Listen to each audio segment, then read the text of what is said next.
What's up, everybody? Just wanted to go over one thing, another safety type thing, or I should say safeguarding more so.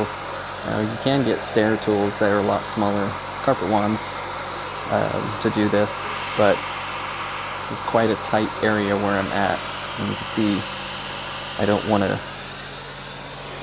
knock these off.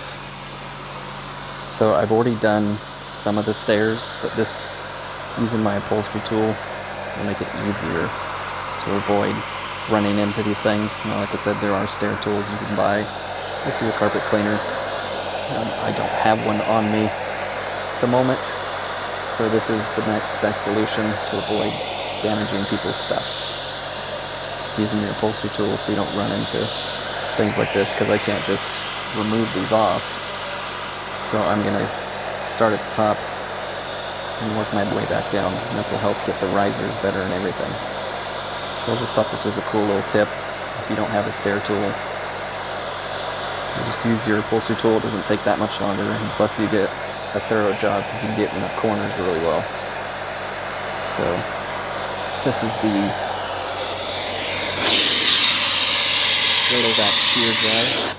I would suggest it for upholstery cleaning in general. Definitely check it out if you don't have one. Helps with drying quite a bit, doesn't put out a lot, and it also is very hard to have overspray on anything with this thing. It's pretty amazing.